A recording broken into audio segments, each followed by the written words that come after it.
Government, through the Minister of Local Government, Decentralization and Rural Development, Dan Botwe, has released the list of nominees for the Metropolitan, Municipal and District Chief Executives position. If approved by their respective assemblies, they will assist President AUKUS at the local government level during his second term.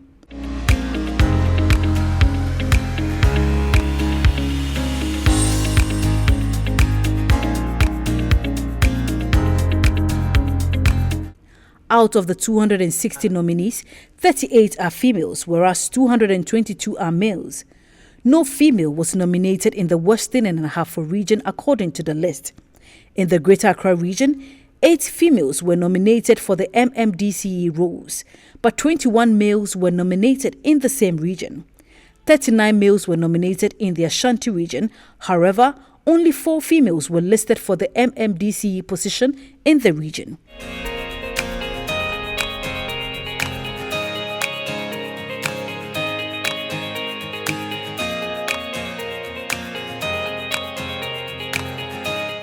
According to the Minister of Local Government, Dan Botwe, in a press briefing on Sunday afternoon, regional directors of the Electoral Commission will on Monday get in touch with the presiding members of the various assemblies and start the process of confirming the president's nominee.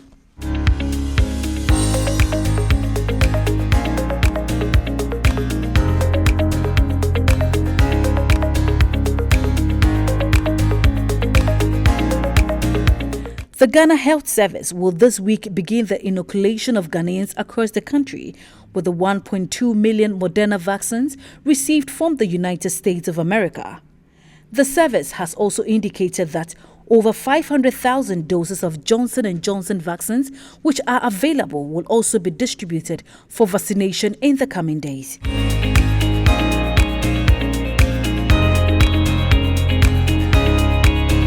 Programs Manager for the expanded program on immunization at the Ghana Health Service, Dr. Kwame Amponsa Achianu, urged the public to get vaccinated. According to him, all the vaccines are effective and are safe for use. He cited the example of the USA using 3 vaccines at the same time to inoculate its citizens.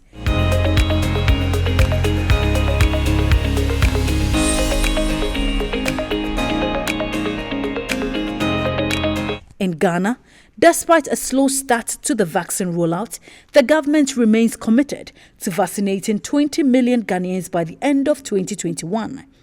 Ghana has so far secured over 3.2 million vaccines since the outbreak of the disease in the country on March 12, 2020. A total of 125,261 cases have been recorded.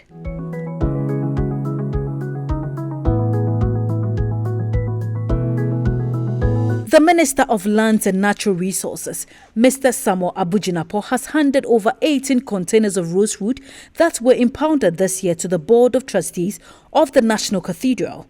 The wood was handed over in fulfillment of the government's decision to donate all confiscated rosewood to support the construction of the cathedral.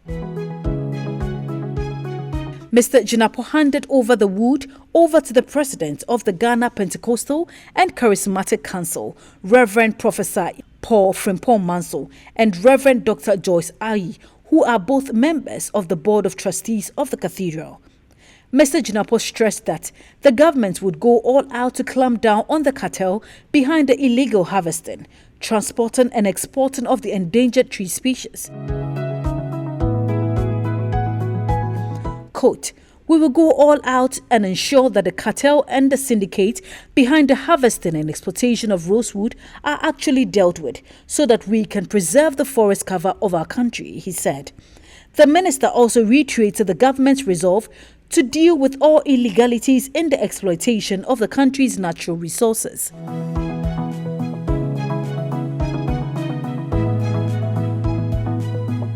The Public Interest and Accountability Committee's report on oil revenue shows that Ghana bagged over $6.5 billion over the last 10 years of mining the black gold.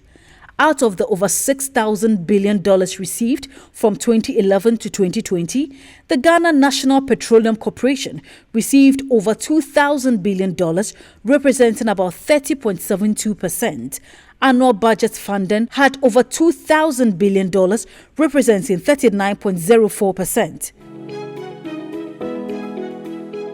The oil revenue, however, dipped in 2020 due to the COVID-19 pandemic. Professor Kwame Adom-Frimpong, the chairman of the Public Interest and Accountability Committee, disclosed that the oil monies focused on 12 development poles, including health, infrastructure, alternative energy sources, environmental protection, social welfare, security, institutional strengthening, and agriculture. The Enchi Asankragua Road, the Kotoka International Airport Terminal 3, the Free SHS, the Kojo Krom Takrady Railway Project, the Atuabo Gas Processing Plant, and the Anomabo Fish College were examples of how the oil monies had been used in Ghana, he said.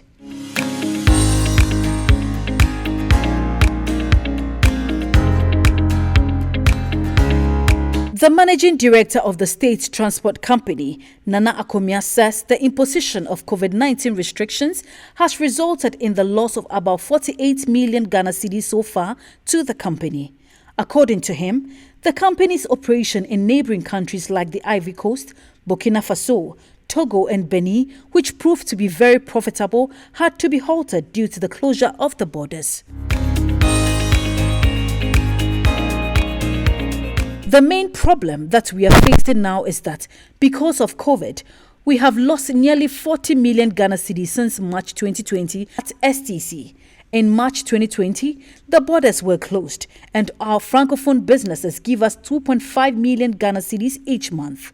He said the company's new investment of 1 million Ghana cedi terminal in Cotonou, Benin, happened not long before the pandemic.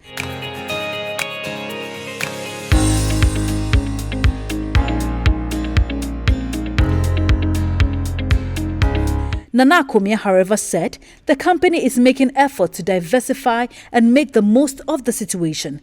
He also acknowledged the 10 million Ghana cedi COVID-19 relief STC received from the government, adding that the company has to work hard to sustain its operations.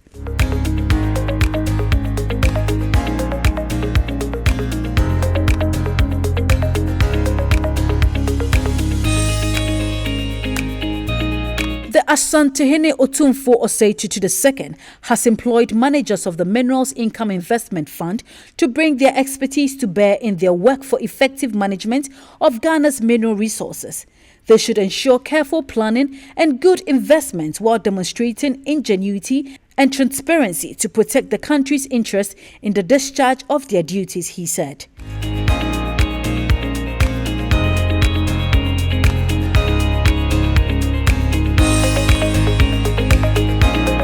According to the king, the country, with its abundant mineral resources, ought to make the most out of what nature has bequeathed the people, especially in mining communities.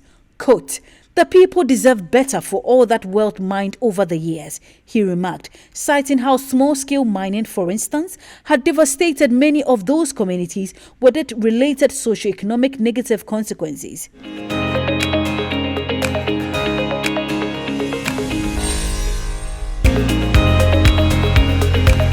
Per its functions, the fund was mandated to manage, deal in and invest minerals income accruing to the Republic received by the fund and to hold and manage minerals equity interest and also exercise all rights related to the minerals equity interest.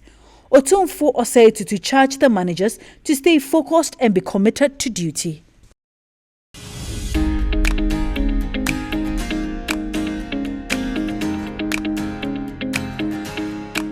Guinea new junta arrested a former minister on Sunday and ransacked his home before releasing him hours later.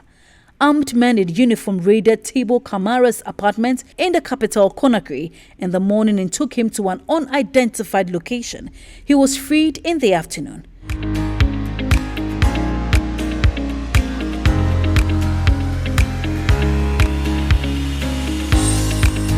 Several items, including mobile phones, were seized. His arrest was confirmed by the ruling National Committee of Reconciliation and Development as well as his team.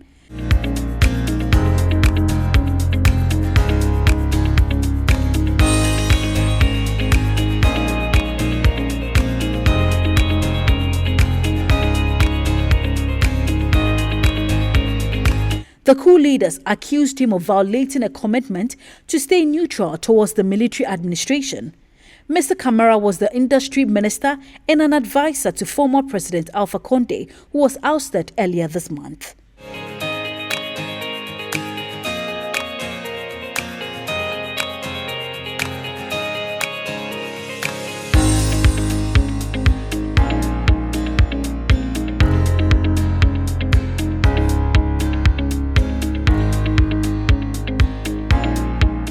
France's defense minister has cancelled talks with her UK counterpart amid the row prompted by a new security deal between Britain, the US and Australia.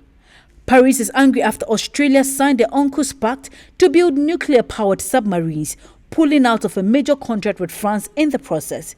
UK Prime Minister Boris Johnson said France had nothing to worry about from the deal.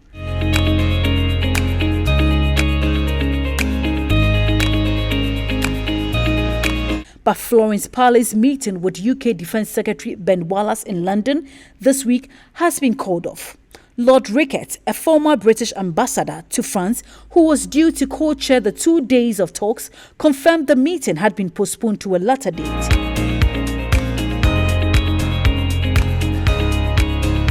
Foreign Office Minister James Cleverly said that all bilateral relationships go through periods of tension, but added, quote, "I have absolutely no doubt that ultimately our relationship with France will endure." He said the pact with Australia and the US was intended to strengthen and deepen the relationship with two long-standing defense partners.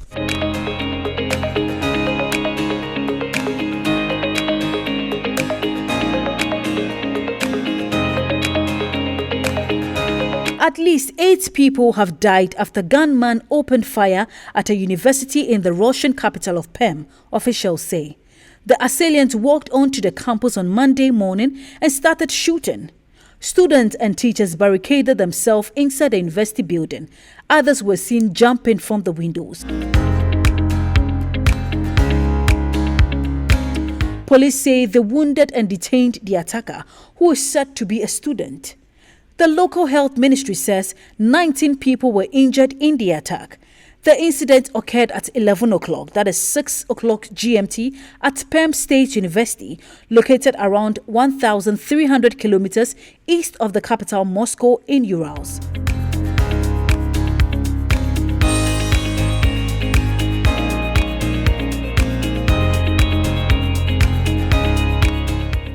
Videos circulating on social media shows students throwing belongings out of the windows from buildings on campus before jumping to flee the shooter. Some reports say the gunman had written on social media that he was acting alone and had no political or religious motives.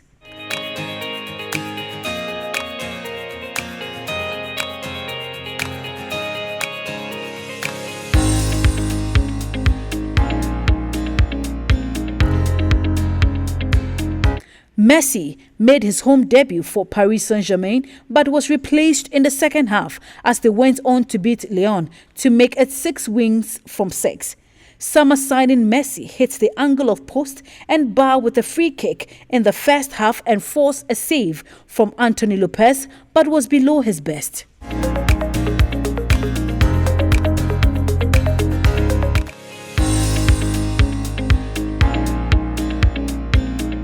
With the scores 1-1, the 34-year-old was replaced by right-back Hakimi and did not look happy at coming off. Messi was given a round of applause, but not a standing ovation by his fans.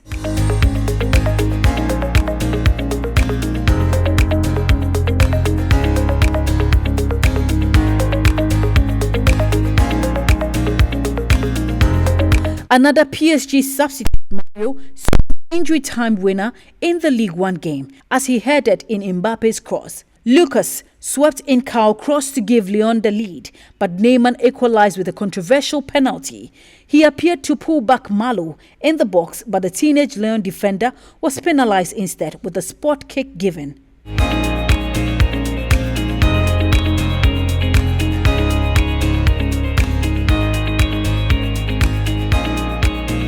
Manchester United eased into the EFL Cup semi-finals as they beat West Ham with manager Jose Mourinho absent from the Old Trafford dugout.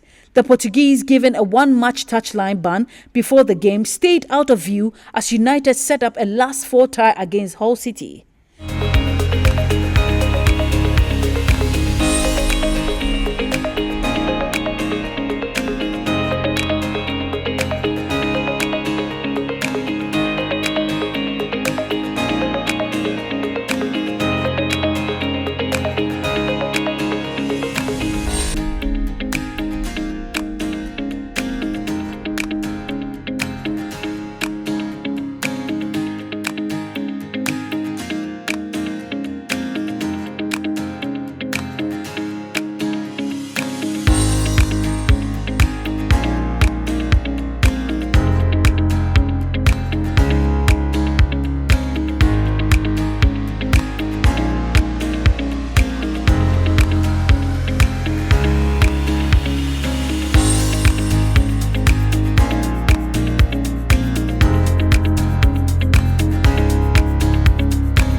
Most celebrities find it extremely difficult to stay away from controversies, but for actress Nikki Simonas, staying away from trouble is easy does it, and that has really helped her brand.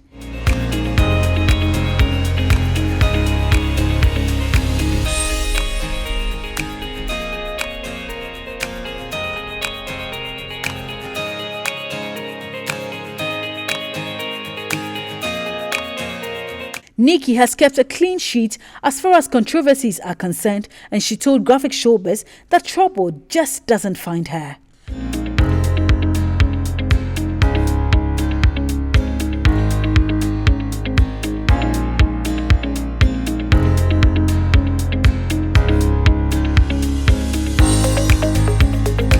Quote, "Prayers and staying out of trouble have given a positive image to my brand. Trouble just doesn't find me, but if it finds me, silence is the best treatment. That's what I would say. It's always about your talent though. Talent takes you places, so that comes first and other requirements will follow. So we can't rule out talent," she said.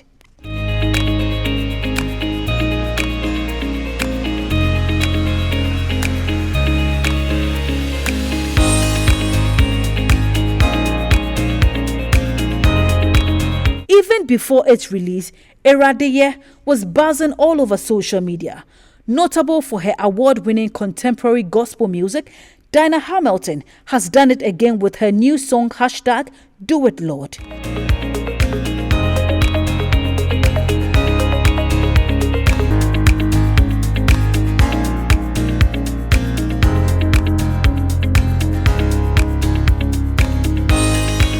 The seal as the VGMA Artist of the Year gets tougher as Dinah Hamilton's new single trend at #1 on YouTube merely hours after its release.